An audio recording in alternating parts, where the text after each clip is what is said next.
இதை விட இன்னும் கொடுமை என்னன்னா, இந்த 15,000 10,000 20,000 சம்பாதிக்கிற ஆண்களுக்கு வந்து கல்யாணங்கிறதுக்கு அவ்வளோ கஷ்டப்படுறாங்க. ஸோ கல்யாண பந்தங்கிறது எவ்வளோ பெரிய ஒரு மகத்தான உறவு. ஒரு மனுஷன் பொறக்குறாருன்னா, அது பள்ளி பருவம், அதுக்கு முதல்ல குழந்தை பருவம், அதான் பள்ளி பருவம், அப்புறம் காலேஜ் படிக்கிறது, டீனேஜ் அதெல்லாம் தாண்டி, அதுக்கப்புறம் ஒரு ஜாபு, அதுக்கப்புறம் ஒரு வேலை, கல்யாணம், அப்புறம் ஒரு நல்ல ஒரு செட்டில்டு லைஃபு.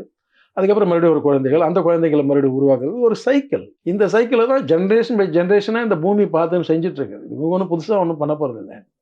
இது என்னன்னா எதிர்பார்ப்பு அதிகமாயிடுது. அந்த காலத்துலலாம் அந்த அந்த எதிர்பார்ப்பு கிடையாது. இவ்வளோ தண்ணியா குடிச்சா கூட கௌரவமா வீட்ல உட்காந்து குடிப்போம்.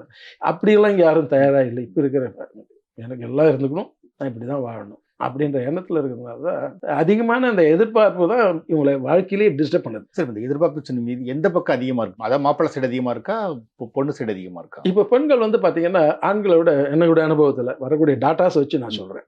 படிப்புல கொஞ்சம் அதிகமா தான் இருக்கான். சம்பளத்திலும் அதிகமா தான் இருக்கான். இதுல ஒரு 20% பசங்க நல்லா நல்லா சம்பாதிச்சுட்டு இருக்காங்க. மிச்சம் இருக்கிற பேலன்ஸ் ஒரு 40% வந்து ஆவரேஜ் லெவல்ல தான் இருக்காங்க. இதை விட இன்னும் கொடுமை என்னன்னா, இந்த 15,000 10,000 20,000 சம்பாதிக்கிற ஆண்களுக்கு வந்து கல்யாணங்கிறதுக்கு அவ்வளோ கஷ்டப்படுறாங்க. அவங்களுக்கு மேட்சிங்கே கிடைக்க மாட்டேங்குது. ஏன்னா இப்போ பெண்கள் எல்லாரும் முன்னகெல்லாம் வந்து பார்த்தீங்கன்னா எஸ்எல்சிஆர் படிச்சு நிறுத்தினவங்களாம் கிராமத்திலே உண்டு. இப்போ அப்படி கிடையாது.